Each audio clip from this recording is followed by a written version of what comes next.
now the struggle was real because Rhea is going to be back home and Dad's going to get her married. From 4 years old till 7, 8, 9, 10, 11. Yes, 11. I was exploited. You're listening to Musings with Morales. Brought to you by Dialysis Education Services. Welcome to Musings with Morales. I'm Morales. How's everybody doing tonight? It's a pleasure to be back on. I'm actually really excited about tonight. Had a hectic couple weeks. Took a few trips, met a lot of nice new people from everywhere from the airport to restaurants, even professional care settings. So it was a really good time. And, you know, I actually got a chance to sit down for the first time in a while and catch a little bit of TV or Netflix. Has anybody seen this new Netflix film called Skywalkers or something along those lines? Skywalkers. It's on Netflix. It's a very interesting love story if you can get past the fear of watching these people who climb skyscrapers and tower cranes and different sort of towers and things like this and do crazy stuff up there that, you know, when you think about the fear, like just watching it, I was almost paralyzed. I had anxiety. And in this film, one of the stars of the film that actually does these crazy things, let me grab her name for you if I can. Angela Nicolau, if I'm saying it correctly. Angela Nicolau. Beautiful young Ukrainian woman, if I'm not mistaken, or part Ukrainian, that does these crazy feats with another passionate person that she actually fell in love with and created this art of walking these skies, of almost flying, doing things that, again, just watching paralyzed me and gave me an anxiety. But something in that film really stuck out to me, guys, and this is what it was. She said that her parents were circus acts. They were like trapeze artists, and there was a saying in the circus that true potential is on the other side of fear. That really struck me to the soul. If we can get past fear, if we can get past anxiety, true potential awaits us, right? Not to say that we would be free of fear, of anxiety, but that we could work through it, that we could climb it, that we could achieve the goal despite those paralyzing emotions, those paralyzing chemistries. So I don't know if any of you can relate to being scared out of your mind, whether it be something physical or whether it be, you know, a gamble you're taking in a new job or a business, or maybe leaving the country that you grew up in and that you love for a different dream. So like I said, this was kind of a hub to the many spokes of conversations that I've had over the last couple of weeks. I visited Houston, Texas last week and ran across a young lady that just speaks to overcoming fear and anxieties. A young lady that has a story that, I mean, I stood there with my jaw open just going like, this is one of the craziest stories that I've ever heard. And here I am standing, talking to somebody that is really at the peak of success on many different levels. So I want to bring her in, but just a quick intro to Rhea Sharma Rachal. And I hope I said it correctly, the last name, Rhea. But let me give a little bit of background here. Rhea's a research scientist, actually at a very high level, executive in that industry by education, and by DNA, a scientist. She also has been through some serious life challenges, from relationships to, I think maybe, and I'm not going to speak for you, Rhea, but sometimes people think about how we deal with anxieties and fears, and again, they can be paralyzing. So I heard that story from you, and I'm going to let you tell it yourself, Rhea. But as we got to chatting more, I felt almost as if, sometimes I get this feeling like I'm an alien, right? Like, hey, you do so many things, and I got a buddy online right now that's going to probably go, yep, that's you, Morales. You do so much stuff. It's hard to keep up, right? And then all of a sudden, there's like these moments where I go, that's why I do so much stuff, is because they're all interrelated, right? So when I talked to Rhea, she introduced me to some of her entrepreneurial efforts, her purposes in life. Richard's saying, yep, that's Morales. Her purposes in life that have really come from the experiences and wanting to help others to overcome some of the things that she's overcome. So I don't want to speak the whole story because I would definitely not do it any good. Welcome to the podcast, Rhea. Pleasure to have you. Thank you, Michael. Thank you for having me. It's truly, a great opportunity for me today that you have got me to share my voice with a lot of people, and my story can have, a platform where others can also resonate with me. Hopefully, with what I'm about to share today and we are about to talk, is going to hit home to a lot of people. And I can only say one thing, that nothing happens in this world without mistake. So get your questions going. Yeah. So Rhea, let me ask this.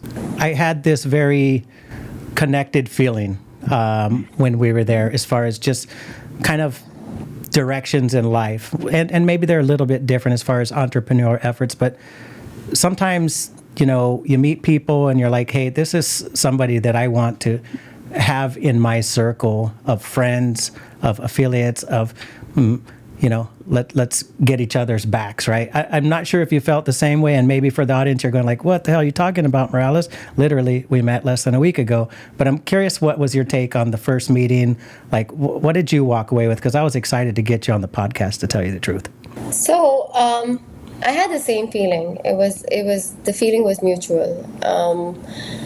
I came home and I couldn't stop talking about this person I have met in front of my husband, in front of my parents, in front of my cats.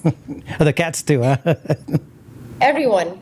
So on a serious note, you definitely made a very strong impact on me the last week. And when I said, I would love to take some kind of mentorship from you, and you said that, you are someone who already has so much education and you come with a plethora of things, I meant that I would love to have you in my life, as one of those people that I call my pillars, my backbones, someone I want to carry on with my life, when I move forward. These are the people I want to connect with, and I want to stick around with, and I want to take forward with. So I had this similar feeling when I met you. So definitely. Well, that's great. So I'm not crazy, and to the audience, there was synergy there. Hopefully, Yes. soon to see how we help each other in life, on a short and long term, right? So looking forward to that. Rhea, I know you wear a lot of hats, so the audience hasn't met you. Would you mind, prior to giving us all those hats, kind of give us a little bit of a sneak peek at how you came to wear all those hats? The research scientist, the entrepreneur, the nonprofit founder, and I'm sure there are a few others. So if you could give us kind of like, how was this person built from, an early childhood on through school and et cetera? I'm glad you asked this question, right? Because having said, so many hats, and it has to have a story, where it started and what happened, where. It's going to take a long time, but to make it short, um, as far as I remember, I was a child. I'm the only child of my parents, okay, and a daughter. So I was this very pampered, spoiled little girl who got everything that she wanted, whenever she wanted, however she wanted, from her mom, her dad, and she carved her way through school, through dancing, singing, acting. She was everywhere. She was like full of energy, always full of energy. And but there was no like streamlined, guidance that was given to me when I was young. I was given everything, monetarily, but I was not given a good guidance. And that's where my path shifted, and I picked up things that I could relate to, or I could, think that, okay, this is what I need to do, and this is my survival, skill, and this is time to survive. So this is the best thing for me. This is the next thing for me. So I decided to be a biochemist and a microbiologist early when I was in school. I had always gone beyond my, dreams of doing something big. So definitely not studying in India was not a choice for me. I always wanted to go abroad and be independent, because that's how I had seen, my family, my aunt, my grandfather travel, across the globe, be independent. And that's what I wanted for myself, because my mom is a homemaker, and I used to see her how she had made those sacrifices, bringing me up, and I kind of didn't want that, for myself. Yeah. So I chose to go abroad, and I literally had to fight with my dad. He was like, no, you're not going abroad. I will give you everything in India. I will give you money, car, you get a Mercedes, go to a best college, get your education, get a driver, whatever you want, but you are not going abroad. And I was like, no, if this is what I want to do for myself. I want to grow, and I know if I'm going to stay here, I'm going to be in a cocoon for the rest of my life. I'm never going to grow. So I had to fight.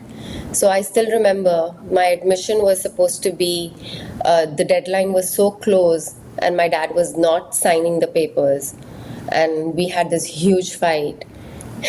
And eventually he ended up, giving up, because I had my mom supporting me really, really. Yeah, forget about it. If two against one, especially if it's mom. And that's how I started my journey of, being independent, going abroad.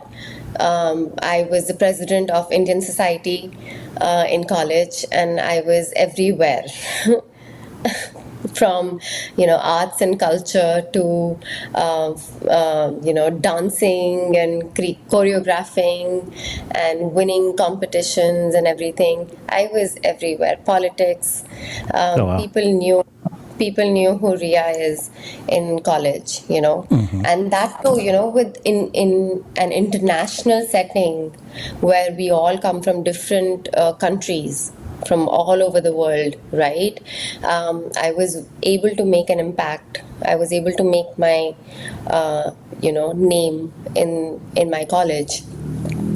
And having said that, a degree at that time for me was just per se, it was just like something that I was just doing. Okay. I was just doing, It was not something that I really can relate to that, actually.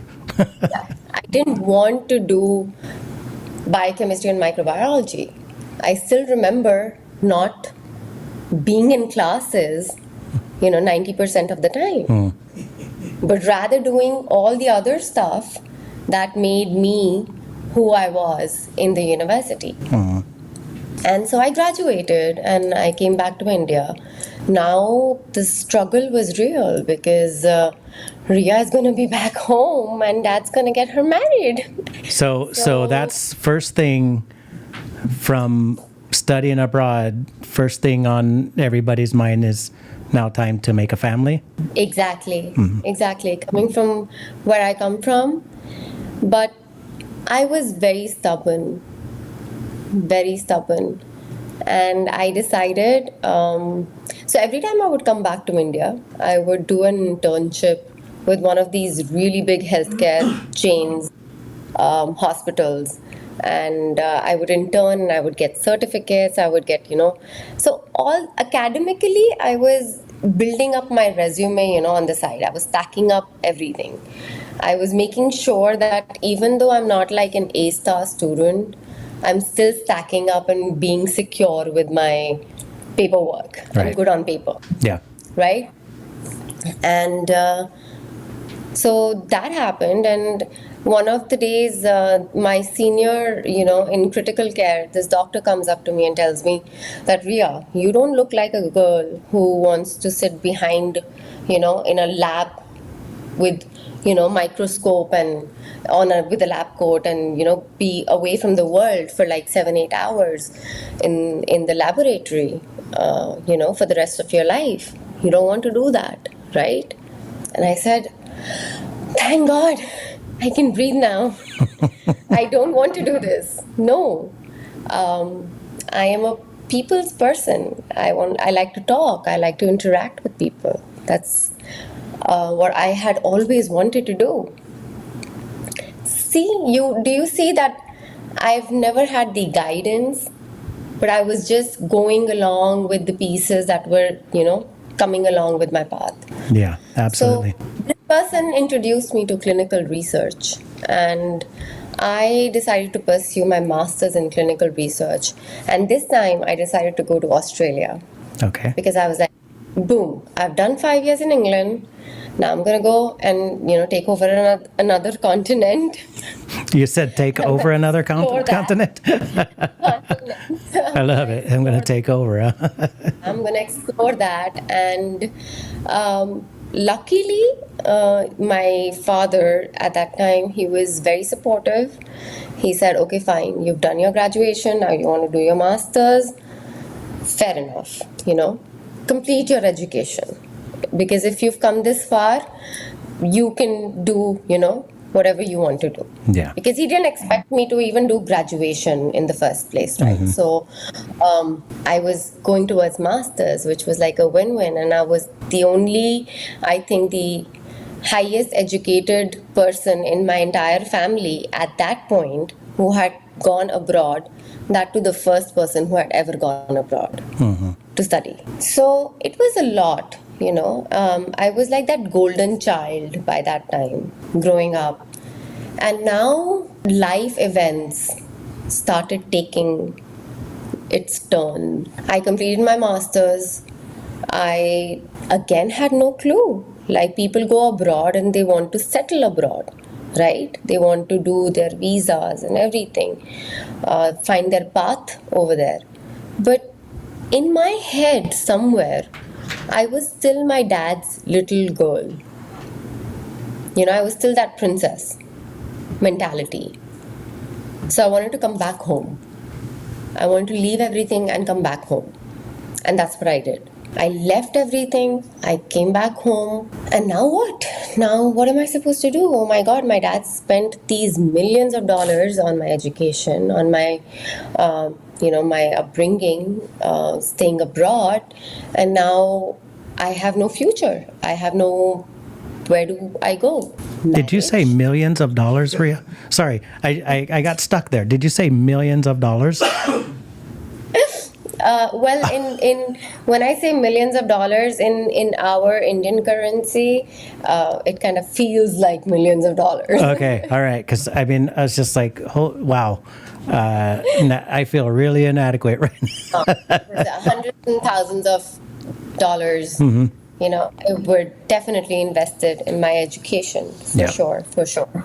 Over the course of 8 years. Then life took a turn. I thought that, okay, fine, now I'm in India, I will work. And now my dad is like, why do you need to work? Right? I'm like, I've studied so much, so let me work. And now I pick up this job. I start in cardiology. I work for this German heart, in clinical research. I started 24 centers all across India. That was another experience. 1,000 patients enrollment Wow. over the course of 1 year. It was another great experience. 1 with year? this company. 1 year. Wow. This company was booming, and this was the best decision that I had taken in my life. But you know what? The timing was not right for me. I was at the wrong place at the wrong time. With great people, though. These people are still my mentors. These people are still in my life. They still, I still look up to them. And this company is doing absolutely amazing in their field of cardiology right now in India and abroad, of course. So, left that. That's where my downfall started. Clueless, don't know what to do, where I'm coming from, no, further guidance, nothing, no path, very bad relationships in the past, very bad traumas that resurface. And that's where something called my drinking hit the door. And I was always a party person in college, right? Like when I was doing all these extracurricular activities, I was always an outgoing person. I was always a drinking buddy for you, I will scout for you. I will drink with you. I will drink till 4 in the morning with you. And I will, wake up, and when the bar closes, I'll be the last one who leaves with you. That is who I was back in those days. So both in the UK and in Australia? Yes, Yeah. yes. But when I came to India, of course, my life changed a lot. I was living with parents. I had to live in a confined, system. Come back home by 9 p.m. Strict rules. Cannot drink. Cannot go out. Cannot be seen out. So I had rules and jurisdictions. However, that didn't stop me because I always had that rebel, personality in me, that I'm going to do everything against your will, and Rhea is going to do what Rhea wants to do when Rhea wants to do, right? And that is when I started sneaking, alcohol. I started drinking at night, not realizing that, how my next day is going to get affected. And slowly, my drinking became so big that my relationships with my family and my partners, at the time I was dating, became very bad. They I was going to ask, is it toxic? That's kind of toxic. that's the Latino word, right? It's like Toxic. me and Paco make some jokes about that sometimes. Yeah, toxic relationships, right? Yes, absolutely. They became absolutely toxic. And these toxic relationships, one after the other, because I was in such a codependent mind frame at that time, because I had nothing with me. I'm just, clueless, right? I want to jump from one place to another. So I'm out of this 10-year-old relationship. Now I'm in this 2-month relationship, 3-month relationship, 2-month relationship. So Yeah. all of that, bad decision after bad decision, and alcohol was the only thing that was keeping me going. Like, okay, I would wake up 5 in the morning, first thing, straight up vodka, and go to bed drunk. Bad decisions. And that bad decision led me to this 20-day marriage, this Indian grand wedding, for which all my friends from abroad came. And I wore a Sabyasachi lehenga, which is a 5 grand, bridal wear. My dad spent whatever money he had, he spent. What was For the my number of wedding. guests you mentioned again? Number of guests at your wedding? Oh, 1,000. Can you imagine? And how many days? 1 week. 1 week. 1 week, 1 week. 1,000 people involved in all these activities. Is that right? Yes. That's yes. just awesome. Yes. And people flying in from different places, right? America, England, Australia, all my friends at this point. So it was a big charade. It was a really big charade. And that bad decision led me to depression. Because by the time I realized that I have made this bad decision, I was married with my last name changed to the person's name.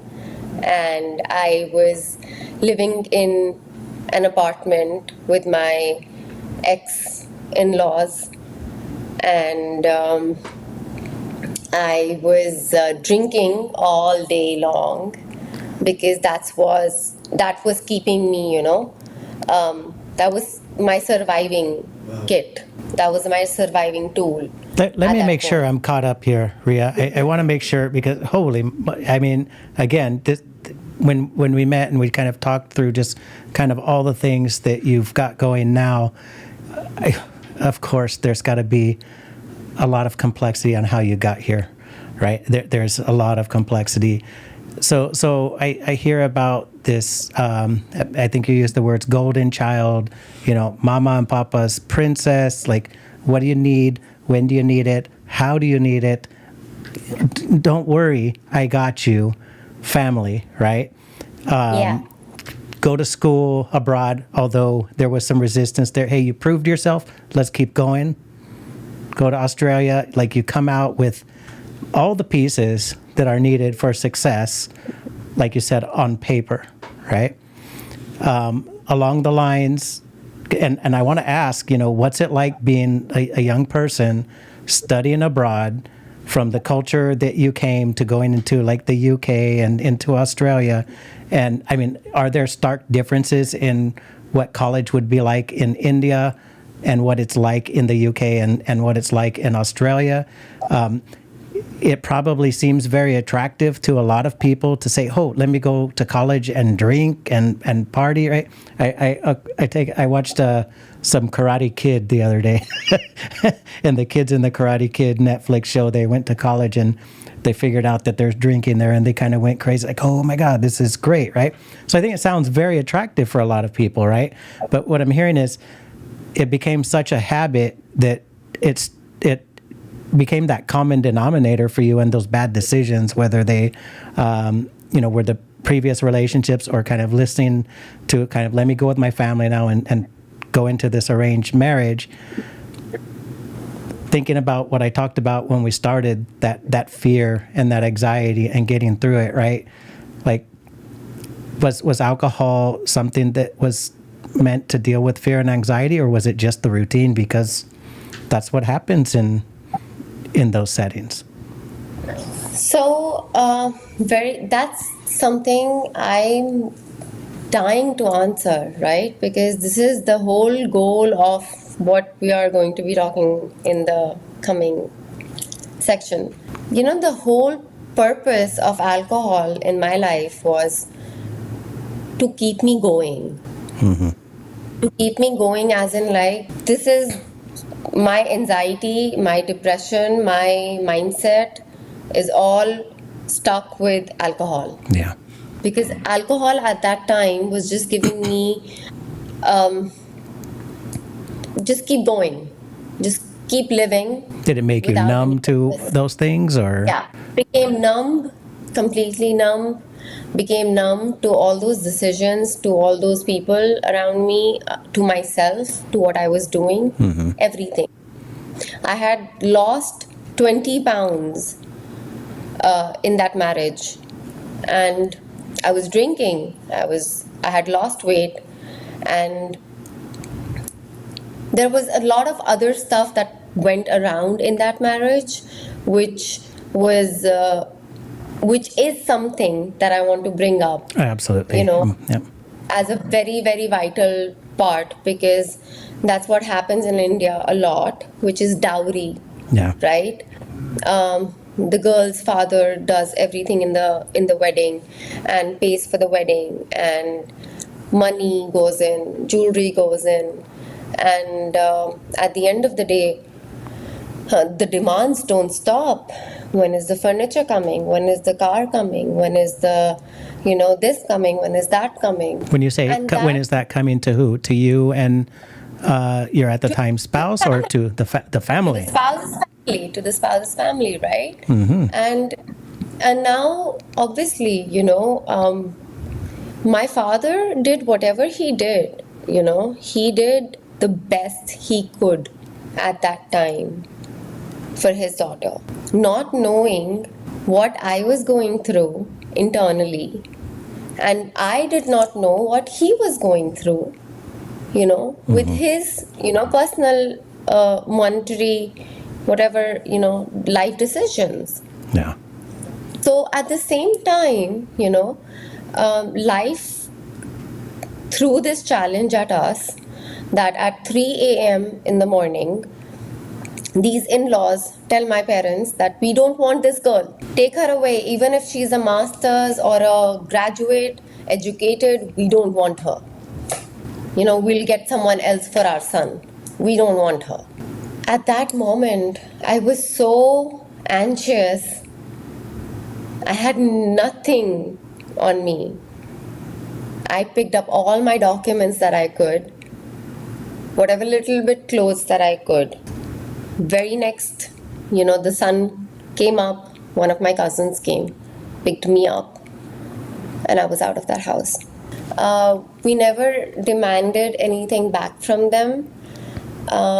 We never expected anything back from them. We never asked anything back from them. I mean, Because in that moment for me, it was important to just get out of that place. yeah. So I have two questions. We've got a few people with us, and I've never woke up at first thing in the morning and taken a drink, but I have been subject to, addiction. Some of us could have injuries and end up addicted to certain type of opiates or narcotics, right? I personally suffer from high level of anxiety, and there had been times in my life where the anxiety, kind of like you're saying, Rhea, I just need to keep going, right? Go to the doctor and get fixed up. Well, what's fixed up for anxiety? It's typically a pill, right? And some of the people on here would probably remember a time where, like, I was just not myself. I was totally dependent on that to get through the day. But then, of course, it also has its side effects, its impact on personality and relationships and things like that. So I'm just curious, do we have anybody in the audience that would be willing to, kind of raise their hand and say that, yeah, I've had something in my life like that. It might not even be a substance, right? It might be chasing something else. We have people out there who are addicted just to relationships. People who are addicted to sex, people that are addicted to gambling, and all of these things. When I think about people who had those different sort of addictions, which I've seen many who have had many of those, they tend to be the common denominator to their bad decisions. So, Rhea, let me ask a very direct question while anybody gets honest with us and shares that. Is there a place where, like, any of those things are not a problem? Do people who I'll just use one that probably everybody that watches this at some point has wanted this, but people who want to have sex, is sex a problem? People that want to go to the casino every now and then, is that a problem? I don't know. I'm curious from your frame of mind with dealing with this, and we're going to get to overcoming. Is there ever a time where it's okay or not a problem? You know, when something doesn't start being fun for you anymore, it becomes a problem. That makes a lot of sense, actually. It becomes a problem. Yeah, you have when to do it. It stops serving you the purpose of its being, then it becomes a problem. It's like any relationship. It's like any toxic relationship, you know. Mm-hmm. Any substance is just the same as a relationship. Yeah. If time it stops serving you, to your growth, to your being, it is a problem. And that's when you know that it is time to cut the cords and move on, or change your direction.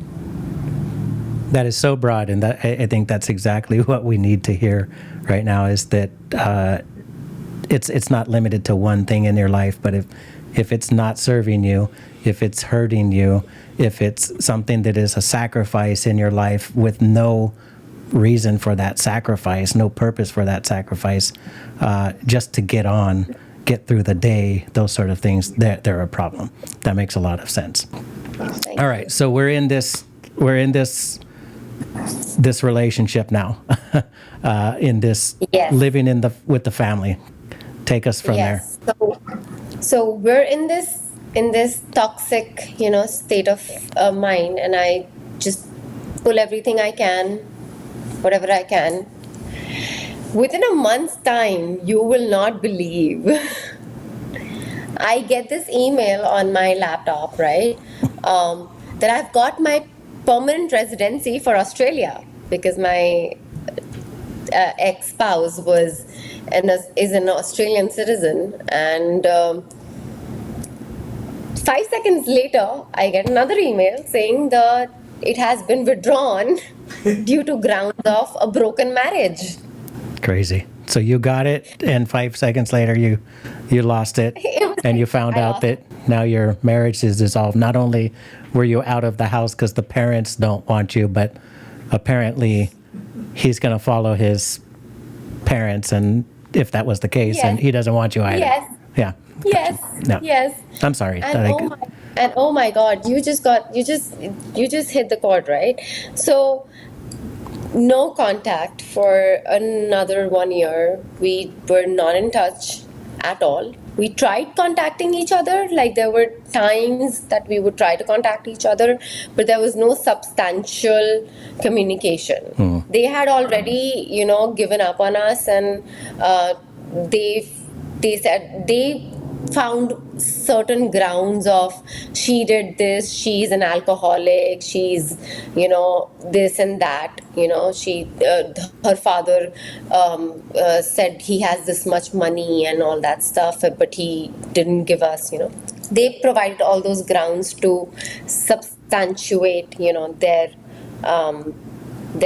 respect in the community, whereas I and my family, we didn't care, we didn't bother, and we just wanted to, fold our hands, say namaste, and give our regards, and start our life fresh. But that's the beauty of the whole story now, Michael. Because if that wouldn't have had happened, I wouldn't have come to USA. And this is now 5 years ago when I landed USA, July 2019, with my mom, with one suitcase, few documents, short hair. That's it. No money, no job, no spouse, no friends, no family. I had nothing. Family, yes, mom and dad, yes, but otherwise, rest of the family, nothing. nothing. My aunt, my uncle here in Texas, they were our foundation. They gave us oxygen to breathe. They gave us home, they gave us shelter, they gave us love, they gave us support, they gave us care. They did not know that my addiction at that time had taken such a long course over me that it's going to be a really long battle for the next 2 years for everyone. Yeah. They didn't see it coming. So the next 2 years, from 2019 to 21, for my family here, my aunt, my uncle, my parents, it was like hell on earth for them, because they saw their only daughter, who they looked upon as that golden child, remember? Is on a couch, drunk, every day. She doesn't know where her life is going. Everything is clueless. She has lost her purpose, her soul, her confidence, everything. But there was one person who showed so much compassion in me, and that was my uncle. My uncle stood up, took me to, a meeting, and I was still not ready, right? I was not ready. I was not ready even then. But he still bowed that seed in my head that there is help, that there is something called help. Those 2 years of my life, I worked in a restaurant as a waitress. I cleaned bathrooms. I worked in a warehouse in California with my uncle. Packaging, shipping, labeling, you name it. Door knocking, marketing, sales, everything. I did whatever I could in those 2 years to just survive. I was surviving. I was drinking, but I was surviving. Nobody had no hope on me. Nobody had no hope with me, associated with me. I was already a failure. I was already a zero for my entire clan. When you say clan, is that your blood family, or how do you define clan? Everyone around me, friends, family, everyone. I lost a lot of my really good friends that I thought were my good friends, who I grew up with. Rhea, I have to ask this. So you mentioned that you knew that they were living in a hell watching this go on, right? And I guess, I'm a dad, I have grandkids, I have a lot of family, and we've all got our fair share of bad decisions, right?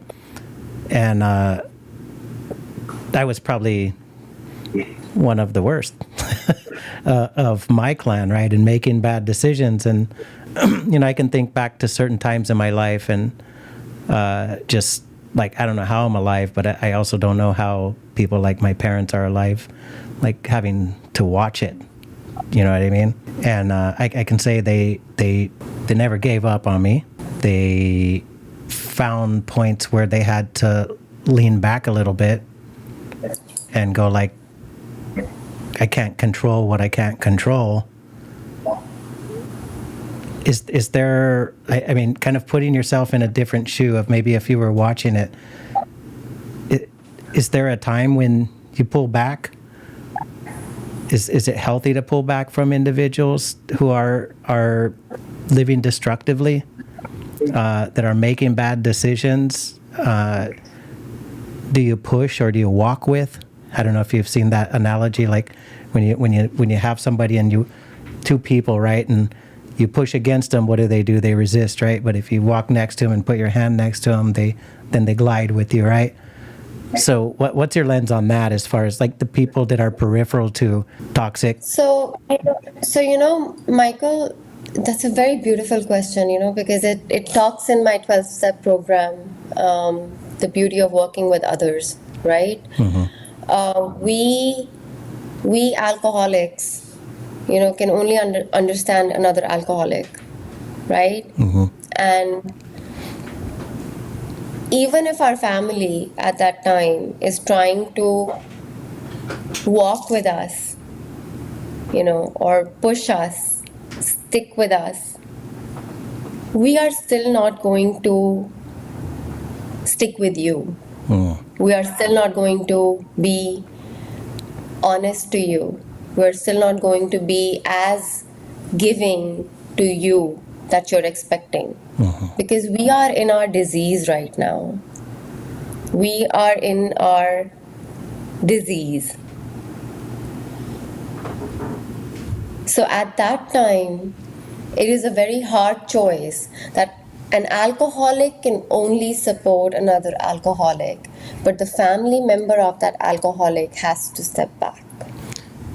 This is really drawing me when you said we are in our disease, living in our disease. And, there's diseases that result out of fear, pain, anxiety, things like this, turn to addictions. Quite often, I'm not sure if you've watched through some of our podcast episodes, but we really talk a lot about folks that are suffering from chronic diseases like diabetes and hypertension and chronic kidney disease that then becomes like you require this thing called dialysis 3 times a week at least, sometimes more. It really kind of takes over a lot of your life. And I have seen a lot of struggle in people who suffer from that kidney disease to find voices that they'll listen to, similar to what we're saying here is like, who are you, Morales? You're a dialysis tech. You've never had kidney failure, right? Show me somebody who has, because they've experienced the adversity, and I'll listen to them. So like today, there's a lot of people that are working as advocates, right? Education advocates, and they're like people who had or have kidney disease, talking to others who have kidney disease. So this makes a lot of sense what you're saying from an addiction perspective. And when I think about it, like you said, living in the disease, they're not going to be, especially in this case, not going to be connecting to the one who's not in that disease. They're going to be connecting to somebody else who has either gotten through it or still in it. Yes. Great points. Yes. So that's exactly, what this journey took me forward to. I was still in my disease, and whoa, I had some serious experiences, I would say, that I would not like to share just yet. Yeah. But some serious experiences that also did not stop me from drinking. It was serious. Yeah. It did not stop me from drinking. But the good thing is that by that time, I had served my time in, whatever I was doing in LA. I came back to Texas, and I started this tattoo business. I have a lot. Tattoo business. So this tattoo business was started in a 4x4 room, at the back of my dad's liquor store. Because at that time, my family was like, what is Rhea going to do? She doesn't have no visa. She doesn't have no, there is no career path that she's going towards, and she's clearly not taking care of herself. She's an alcoholic. So what do we do with her? Either she goes back to India and she goes in a psych ward or something, or we do something for her here to survive her, right? So one of my uncles found, a potential market of tattoo industry in Houston, and he decided to credit business us over here and start the business. And I got 4x4 racks from Costco. With my uncle set it up, with my dad and another guy, and we set this whole space up with the goods and the supplies. And I had one laptop, phone, Instagram page, Facebook, and I started my marketing. Boom, boom, boom, boom, boom. Within 6 months, that business was growing. And this was the time when COVID hit. Yep.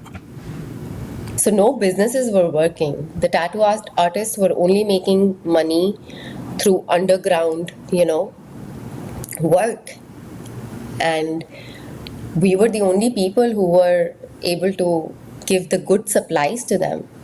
So I suddenly became the plug in Houston for tattoo artists. Yeah, so she told me this. She's like, "Hey, Morales, I'm the plug." I was like, "Wait, no, tattoos." Just kidding.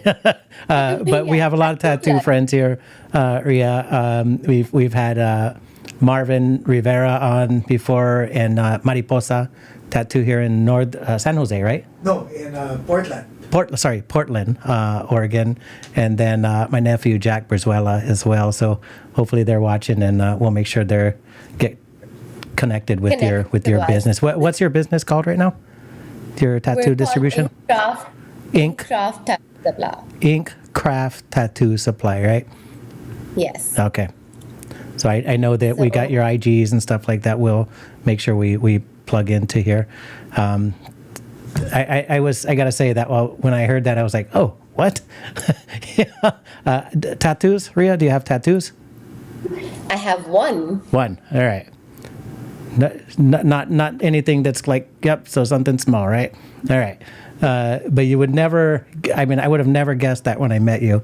Like when you told me that, I was like, oh wow, badass. Like tattoo supply. All right, very cool. So you found some lemonade out of the lemons.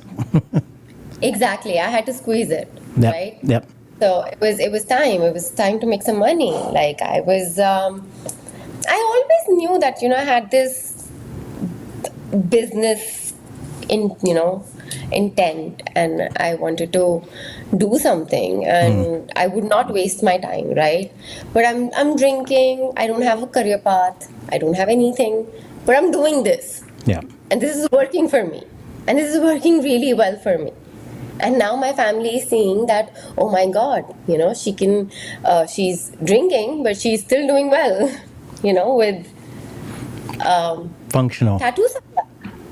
So that became a functional alcoholic situation for me. But it didn't last very long. As soon as I came back from LA, I had to get myself help. So when you say it didn't last very long, just the functional part of it, like you were starting to find yourself in a place where you falling short of excellence as far as the business operation? Were you getting sick? What was going on that made you? No. So I was failing with my relationships. Okay. I was failing with my relationships with people. Yeah. In general. In general. Yeah. Yeah. I was very skilled. My skill set was still very up there. Mm-hmm. I don't know how, but I was losing all my relationships. And by this time, my soul was completely, it was empty. It was like a cup the cup was empty. I had nothing left in me. I had nothing left in me. The deceive, the lies, the manipulation, the drinking, that I won't do it again, I won't do it again, I won't do it again. The cycle repetitively became so much that at one point I heard my family, and this is the turning point of my life. I heard my family talking, and I'm still drunk. They're talking in the background somewhere, and they're saying that either she goes back to India and she lives in a psych ward, or she dies. But she cannot stay here, and you guys cannot take her responsibility any further, because she is a risk to you all. And I heard that, and something like a bright light came. When they say the spiritual awakening, a bright light came in front of me, and I was like, I need to change my life right now. This is it. And that was the day I decided that I am not going to be on this couch ever again. I checked myself in to a rehab, which was a 12, it's a house, sober living house, with 15 girls, 2 bedrooms, lots of loafers, 1 bathroom, a self-managed house. Insurance doesn't cover it. I didn't have no insurance, so I had to go somewhere which would take me for free, So this was definitely something not very lavish or very retreat, kind of rehab. Wasn't the movie star rehabs, huh? No. Gourmet meals and No. jet baths and stuff like that. None of that. No. All right. No. This was a very, very humble rehab. Very humble rehab. So, now next 7 days of my life over there, I am this girl with no soul, no life purpose, no family. Like, this is even worse than the time when, I was left off 3 a.m. that night. It was a lower feeling for you. This was worse. This was like, like someone just took the whole blanket off of me, and I have nothing. And I'm just looking at the sky, and I'm just like talking to this whatever is out there, and I'm like, whew, okay, my life is in your hands now. I don't know where it's going. I don't know what to do, but I surrender. I surrender from this point onwards. And the day I decided to do that, till today, the state of surrender has got me this far.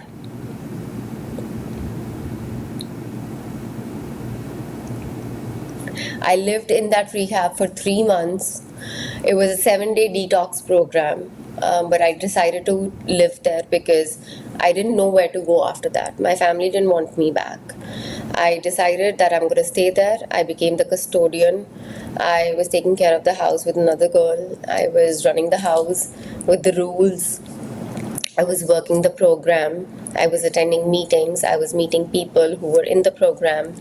I was learning, listening constantly.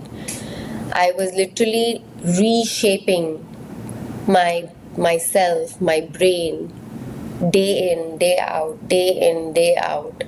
It was like, this is it. If either this is or it's nothing. Either from here on I can make something of myself or I'm completely done. I didn't have a choice. There was no gray area. Is that the rock bottom that people talk about? Yes. Yeah. Yes. That was my rock bottom. That was my rock bottom. I mean, so Rhea, in your experience, I mean, you up till now you've shared with us that you were there. You've continued to. You made the choice to stay there, to take on responsibilities within the household. With successful rehabilitation, transformation, sobering up, is that typically required, or is that like the common denominator to success? Is like you hit a certain point? Are there people who come in and they haven't hit that point, and does it tend to maybe show that like it's not that bad, so I'll go back to these things? Have you seen people that relapse, and you know, what's kind of the factors to that? So, Michael, this journey is not a simple. It's like you are telling a person to give up everything that they have ever thought of themselves, learned about themselves, learned from the environment that they grew up in, you know, carried that baggage from the time they were a soul, you know, to a being. You're trying to tell this person that take this all away, and now you're only supposed to live with these 12 steps. Your life is only these 12 steps. Spirituality. This is your life. I mean, anyone's gonna ask, like, are you kidding me? Like, why am I supposed to do this? Like, what's in it for me? I can't even do a one-step diet, Rhea. Like, Yeah. I'm having a hard time here, but Like, why should I leave this, right? Like, Yeah. why should I leave my entire life, my entire being, my entire upbringing, the way I've lived for, you are telling me that this is going to make me a better person? Why do I believe you? But in that moment, it's either you want to be a winner or you want to be a loser. I mean, that doesn't And sound like rehab. That sounds like rebuild. Well, even rehab or rebuilding, it's kind of parallel to each other, you know, because you learn the foundation first before you build yourself up, right? So in rehab, you build your foundation. True. In rehab, you're supposed to True. accept that this is your state of disease. Yeah, baseline, right? You are done. Yeah. This is your state of disease. You are powerless over something, and your life is becoming unmanageable. And from this point onwards, do you want to go further and make something of yourself, build yourself, or go back out? And going back out is very easy. Relapses is a part of recovery. Relapse is not a bad term. Relapse is a part of your journey. It doesn't have to be your journey, but it is sometimes a part of your journey. Gotcha. You do see relapses Yeah. because life will happen. Life is life. It's the way you want to come back again and again and again and live the same way to keep building your life back up before it crumbles, you know, and makes you a loser again.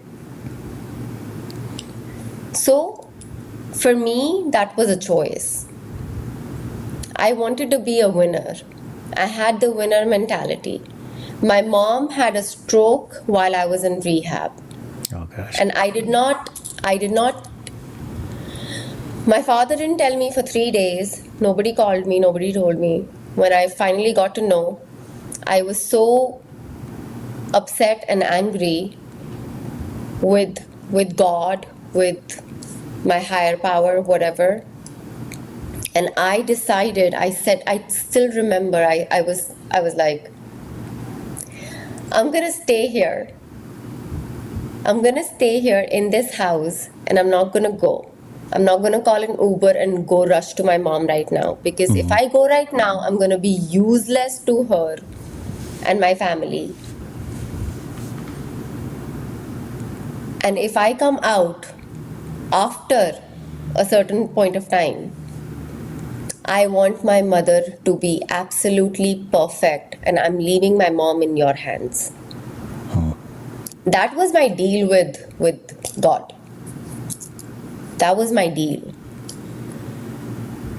And I stick to that, till date, I stood on that deal. And I came out 3 months later. I still didn't go back to home. I went to another sober living, far from my parents, so I can still be independent and start my life again, and start my journey again, and start working again, and be independent. And that's where my journey started, from $18 an hour as a coordinator to a director of clinical research in 2 years. It was a journey. It's a beautiful journey, and we hear that the destination really is in the journey, right? I gotta say, I'm really proud of you. I mean, just met you, but really proud of you for sharing such a sensitive story. Everything from, I guess, the against the grain with some of the cultural norms through your life to, what some may feel very secretive about, if they have, experience, whether they've got a current problem or whether they had it before. It's not common for people to be willing to share their weakest moments.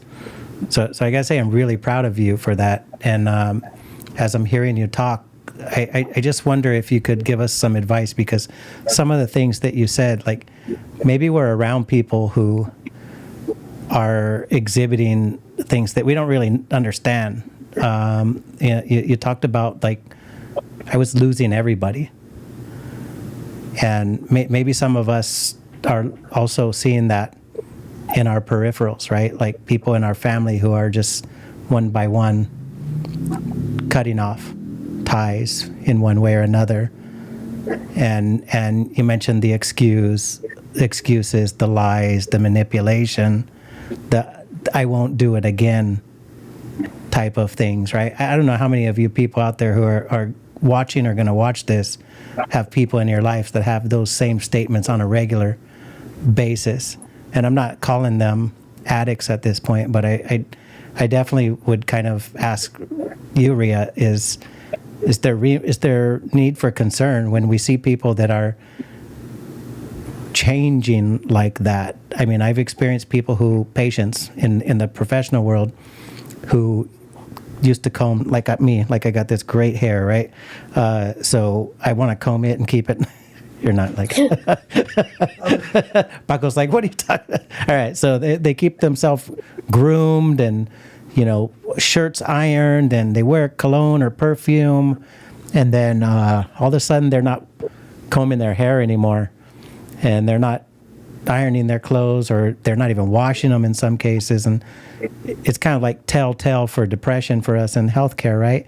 Or in some cases, maybe losses, right? Like they lost the person who has done things for them. So is there a need for concern when we see people around us that we love, and hey, what's the thing we said, Paco? You see something, say something.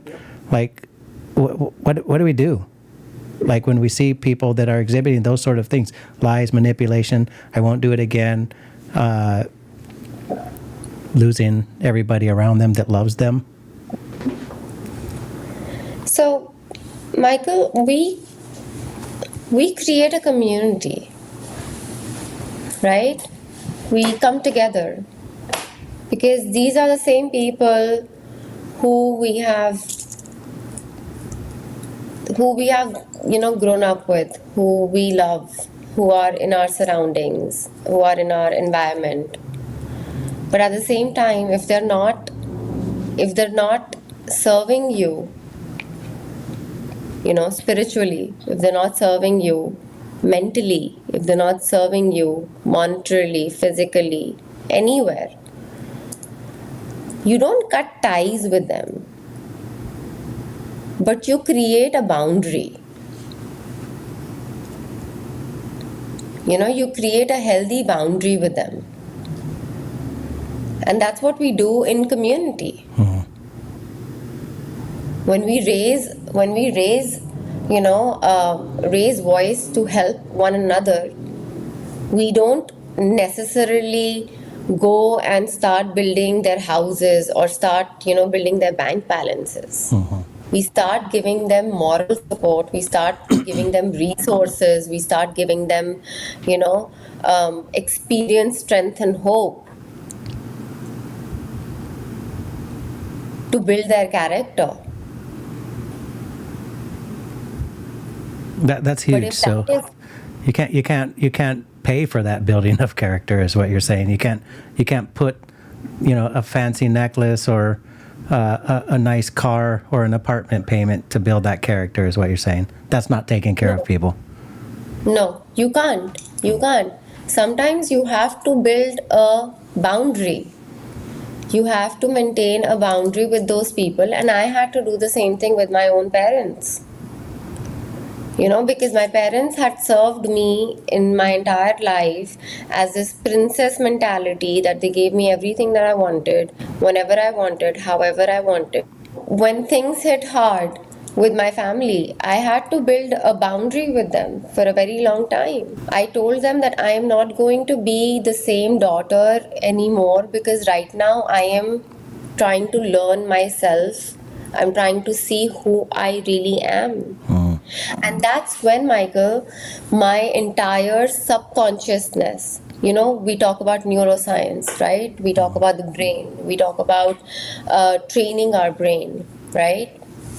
That's when in my prayer and my meditations, I came across my entire childhood, like what happened with me in my childhood that made me this person who I was in college, who I was growing up, why I was drinking, why I made those decisions, bad decisions, one after the other. My subconscious mind slowly started unrevealing like an onion, a layer of onion. And I started seeing everything that happened with me when I was a child. From 4 years old till 7, 8, 9, 10, 11. Yes, 11. I was exploited.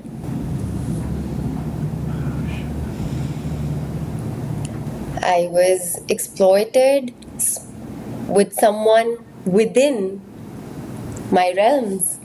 So all those things, they came out, and I got help. I got counseling. I went for mental health counseling. Root cause. Yeah, to find the root cause. And when I found the root cause, man, I found my self-worth. And today, I can proudly say that whatever decisions I made in my past that made me who, I was, it was for a purpose. It was for a reason. Because today, if I'm sitting here and I'm giving, my story a voice, a platform, is because a lot of women out there need to hear this. A lot of women out there need to know that your life does not end with divorces. Your life does not end with rape. Your life does not end with toxic relationships or domestic violence. Your life does not end at any of these realms.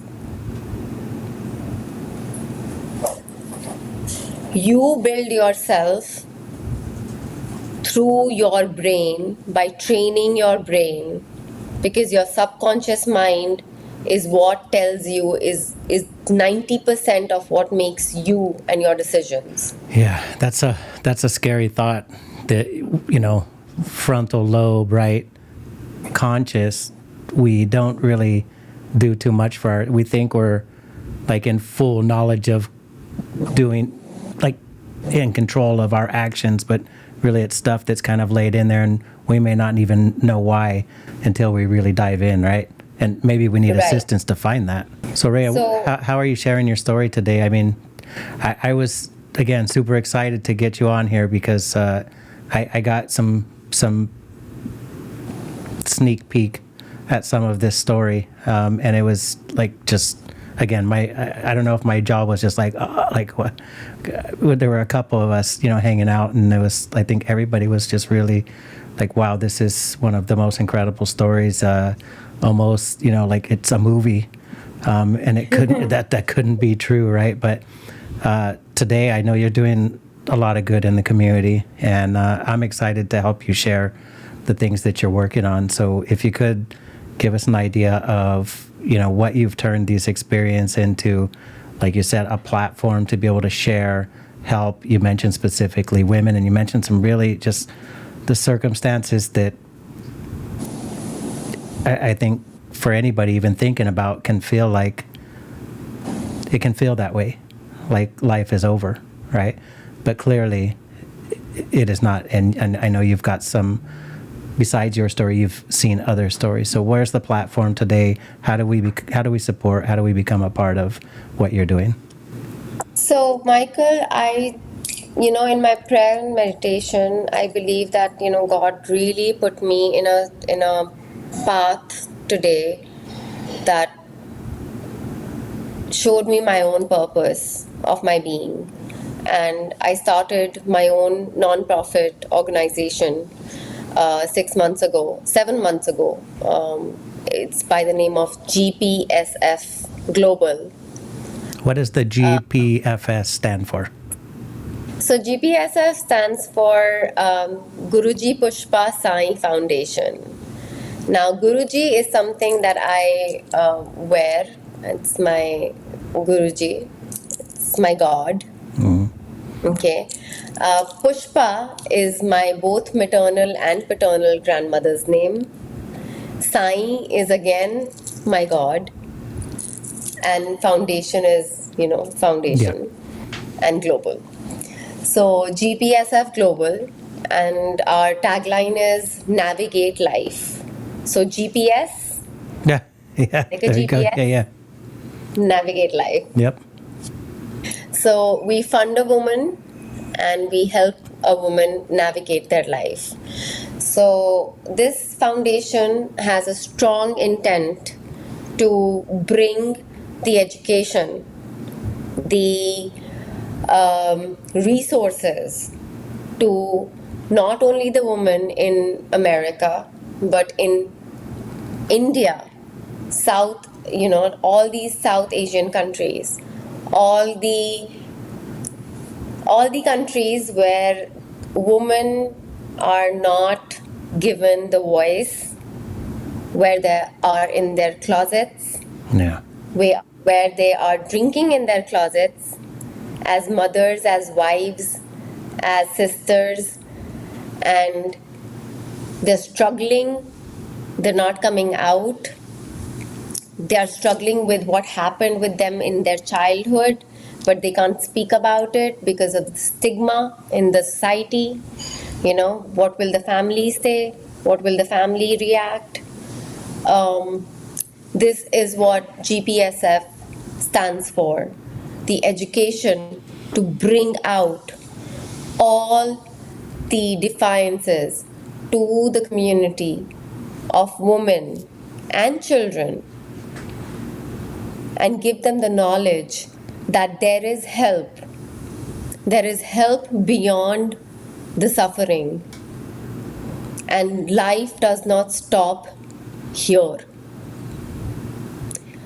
I have taken a soul challenge on myself that regardless of whatever I'm doing in my career, GPSF for me holds at a higher pedestal because I want to take this globally, to the point where it can be supported. It can support the UN woman, United Nations Yes. woman. Because this is how, small NGOs come together and we all work together. It's a domino effect. So I want to create that synergy. I want to create that impact in all the communities. Let the woman know that there is life, there is hope, there is strength, there is so much beyond stigma. There is so much beyond, what people are going to think about me, what people are going to talk about me. There is so much more to it. Yeah. Stand up, raise your voice. This is the time. Because if you don't teach yourself, you will not teach the next generation that is coming. You will not be able to teach your own children the good touch, bad touch. That's a tough one. And I mean, your organization is got the focus on the UN woman. I can just say that those who are with us today, that this is not isolated, of course, to women, right? I think it may be, like you said, maybe more in the closet and not talked about in women, because I can think about, especially in my culture, like it's kind of a normal thing that a Latino man is going to, kind of be tilting a bottle a lot of times, right? And with that, there's a lot of normalcy in things like verbal and physical and mental abuse in those type of families that have, severe alcoholism in them. So you're preaching to all of us right now. Do you have a website? I got your socials earlier, so we'll tack everything in here. Do you have a website up and running? And is there a way that people can get in touch with you if they're experiencing this, or if they have somebody in need of? Absolutely. Our website is up and running. It's gpsf.us. We are on LinkedIn, we are on Facebook, we are on Instagram with the same handle, GPSF Global. You can get in touch with us with a contact form. My phone number is there, my email address is there. I'm very much available. And I have a lot of resources that I want to bring out. And I have a lot of communities that want to, build this project, further. And we are looking at our first fundraiser in February next year, 2025, where I'm expecting about 1,000 people this time. Not a wedding. Me and Paco too, right? We're invited, right? Not a wedding. And we have to do our plus ones for sure. Yes. Otherwise, we'll be on like. This is going to be. I got to share the joke I told you, Rhea, and I guess it's the moment where I give my wife a shout out, right? It's like, so I was talking with a buddy one time, and he's like, Forever wife. yeah, she got it for my forever wife. I was talking with a younger buddy of mine, and he's on second marriage, and he was like, well, which? I was like, my forever wife. He's like, oh, I'm gonna use that one, right? Like, I'm gonna use that one with my fiance. Yeah. Sorry, Rhea. So we definitely would love to support Rhea. We definitely love to be there, and I think I mentioned that the tuxedo looks good on me, but I don't look good on the tuxedo. So, we'll do a trade off there, right? Absolutely. Yeah. So we are looking forward to this gala, which is going to be a night of everyone's life. It's going to be fun, filled with entertainment, culture, education, and lots of reality, real talk, in front of the real people, within the community, to bring out as much as we can to support, the charities that we are working with across the nation and within the nation. So I'm really looking forward to next year and a lot of support coming in. We are as well. So we've missed one piece. I cannot let you go without this, okay? And I'm gonna just go back to my starting of tonight's episode. I watched this movie. You have to watch it, by the way. And this will open up to sharing this part of it for you. But there's these two people, right? These two individuals that are living with fear. Whatever. Anxiety, pain, trauma. In this case, it was fear that was highlighted in this movie called Skywalkers. They're scared shitless to climb these things, but they do it anyways. And when you look this up on Netflix, they're climbing crazy things, right? Like stuff that it's illegal to climb these things, right? But they're two individuals, and they're doing the same thing, and they're overcoming fear, and eventually they end up working together, and they fall in love, right? But again, one of the things that the young lady said was that, I thought I needed to do this skywalking to find myself, but really I needed to do this skywalking to find this person who I was able to finally put trust in. And I'm just curious, after all of this pain and all of this fear and all of these anxieties and depression and really finding a way to get through it, like, I want to hear that your love story was a success and that we stopped making bad decisions on relationships. Where are we at today? Please give me good news. So I met my husband in recovery, which is a beautiful thing. Where's the hand claps? Yeah. We were in service. I was a Houston representative of one of the sober living houses in Houston. And I was taking care of some 7-8 houses for women. And he was the vice chair of that same chapter. Mm-hmm. And we are outside and we're just talking, and he looks at me and I look at him, and we just exchange, what do you do? I work in operations. He's like, I work in operations too. Mm-hmm. So completely different operations. Yeah. He works in warehousing operations and I work in healthcare operations. But both of us clicked over there, and we went to a meeting after that. We went for a house to clean a house after that, where everyone relapsed. Oh, wow. Everyone relapsed. And so we connected that night over cleaning the mess. And the next day we went for a meeting, and I was sitting in the meeting, he was chairing the meeting, and I said something like, I am this hot chicken nugget chicken wing nugget. That's awesome. And in the middle of 65 people, and he looks at me and he's like, this is the one I'm gonna marry. And within 11 months, we just knew. We knew that we want to get married. He won you over. He won me over. He was a beacon of everything that I had ever imagined. He is one of the most supporting husbands, a man full of integrity, honor, and honesty.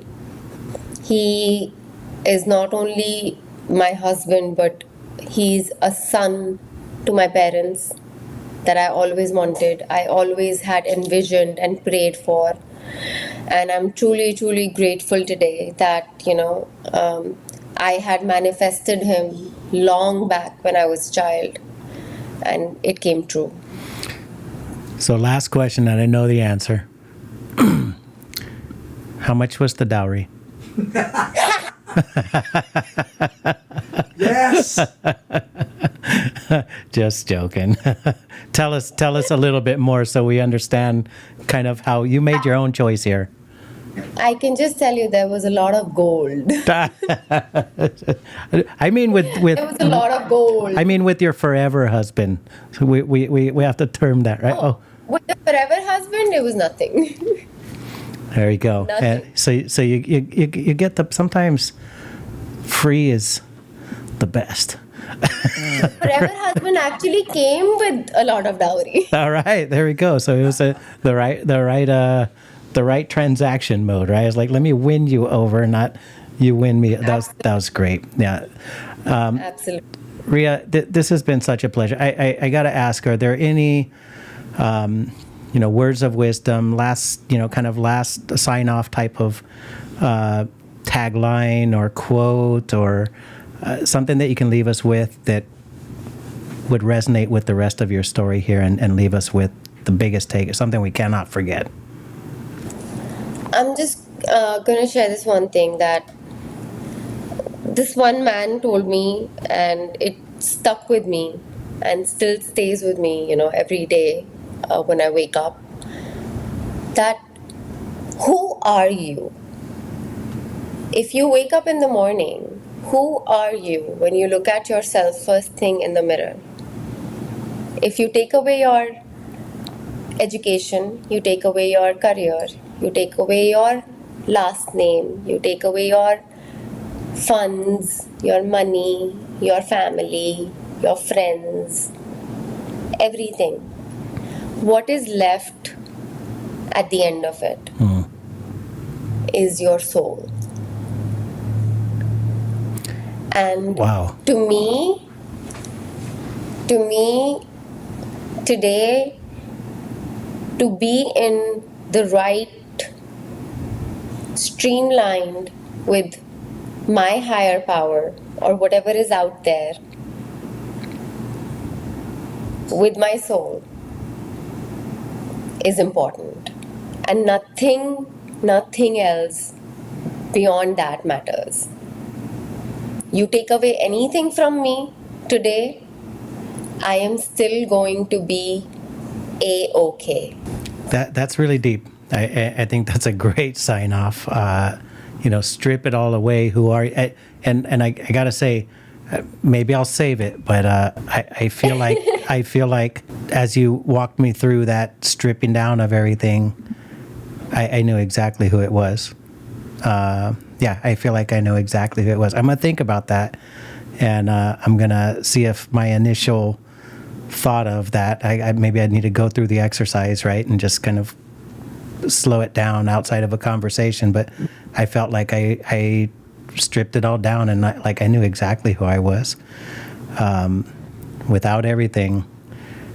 I think I said it last week, matter of fact, that I have this, beat yourself mentality, right?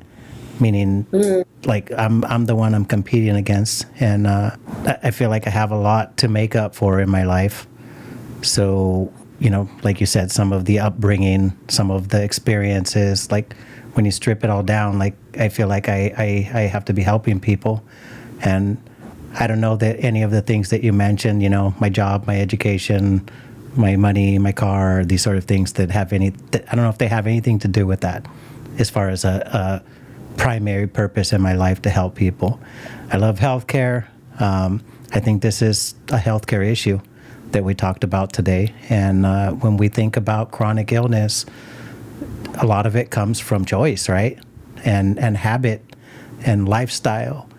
So I think this meshed in perfectly with our normal kind of focus of bringing awareness to what can be prevented, what can be treated, what can be cured, and how we stay clear of things like diabetes, hypertension, alcoholism, drug addiction, relationship addiction, gambling addictions, or anything that you said that wouldn't serve or would harm or just becomes a habit because I got to get through the day. So my sign off for you guys today is I got to tell you, you probably saw me drinking a cup of coffee when we came in here.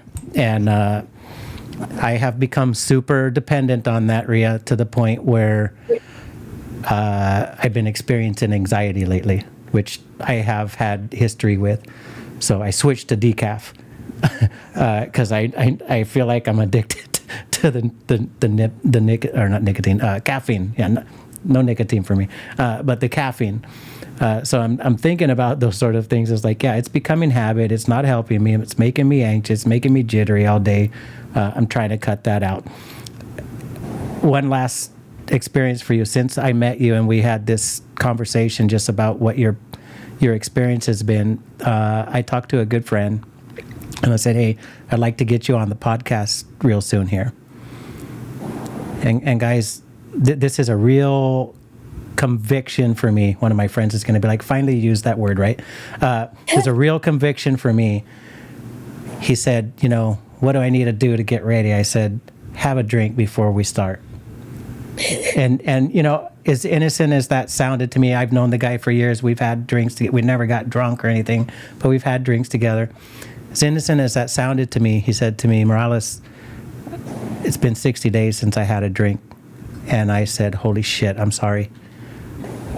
I got to tell you, like, it hurts me inside to think that he actually said, don't tempt me. And I said, nope, don't do that. I'm sorry. But it's really put a lot in my head. We don't understand how our presentation, our words, our invitations affect others. And, then I hear something else this week is like, no, I didn't hear it. I saw it on your LinkedIn. Why do you not drink? And then the person said, why do you? That like smacked me in the face. So I really appreciate everything you're doing for the community as a whole, telling your story, Rhea. Thank you for coming on with us. And for everybody who joined us tonight, I hope this hit home. I hope that you are able to help yourself and help the people around you, and then understand that sometimes things are not in your control and that you may not be the person that they need, but maybe you can help them to find the person that they need. Point them in the right direction to somebody who's experienced the adversity, the struggles that they have, because that's who people want to hear from, right? Healthcare professionals, squawking box, patients who have experienced or people who have experienced, this is a voice that I'll listen to. Rhea, any last words before we sign off? Well, stay in full state of surrender and be honest, because without honesty, there is no foundation. Thanks again, everyone. I hope you have a great week, and we'll actually be on tomorrow. So look forward to seeing you in another live podcast. We'll probably be starting around 6 p.m. PST, and we'll be running for most of the night. So thanks again, Rhea, and thank you to your husband for giving us the almost 2 hours of your time, which I know you're on Central Time. Thanks again. Thank you. Namaste. Have a good night. This episode has been brought to you by Dialysis Education Services.